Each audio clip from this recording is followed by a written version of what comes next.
Lance Raider, you've been called the king beyond the wall. Westeros only has one king.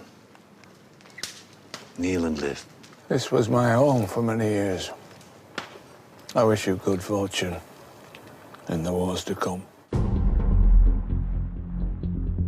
Kieran brings so much humanity to that role, and there's a reason they're called the Free Folk. For them, everything is about freedom, and they will fight to the death to preserve that freedom. And it's not just a philosophy for him, it's very much the way he has lived his life and how he'll die his death if he has to.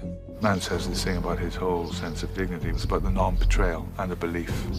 And once he's seen to bend the knee when he's taken all these people together and says, we don't do this, once he shows that to the people, that's gone. You told me you weren't here to conquer. You told me your people have bled enough. That's right. I don't want them bleeding for Stannis Baratheon either. We created an interior in Banbridge where Mance was being held, and that was a beautiful scene with Jon Snow before Mance is sort of let out. When we first met, you were my prisoner. And now, for our last meeting. This doesn't have to be our last meeting. No, but it will be.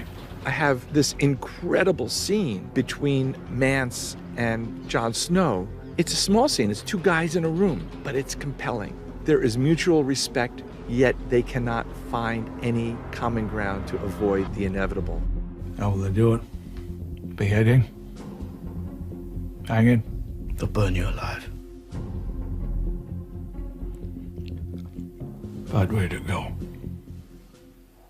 He really wants to go out with some measure of dignity. And he knows that his friends are going to be watching. He knows that Tormund is there and all his other generals are going to be there. That's kind of like the final indignity for him, is that he would die in that way in front of his friends. The stake when Mance is burned is something that was concepted. The Castle Black brothers have a very particular way of building these stakes. We've used a very similar building technique. It's a very rudimentary and simple construction. I think it's a very powerful image to see that sort of sitting there in the courtyard. I knew I wanted to have that opening be gentle and a long take. The scene opens on a crane shot that starts with a single guy walking out of the door, and then it pulls back to see the entire Castle Black courtyard with a stake in the middle of it. And there's just a moment where you go, oh my God, and the shot evolves just so beautifully. The camera operators and the actors all did an amazing job.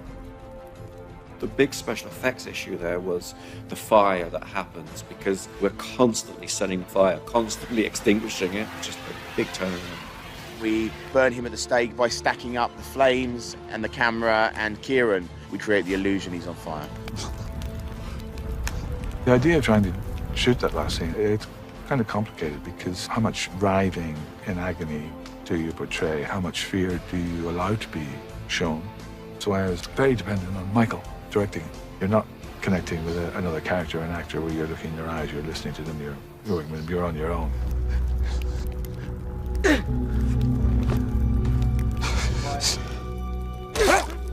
It's a CG arrow that Kit fired, and then a plant on which VFX remove, and then it appears. It's one of the best decisions John ever makes. It's not a safe decision. He believes in the honourable right thing and believes in mercy.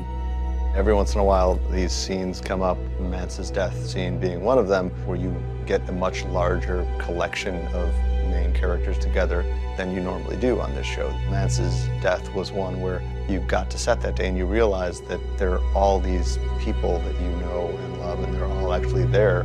It was sad because this scene represents the end of his character on the show. It's always sad to say goodbye to somebody, and Kieran, as much as anybody. I think in his final episode, he delivered the finest work he's ever done on the show. He was just such a wonder to watch. Hello, goodbye.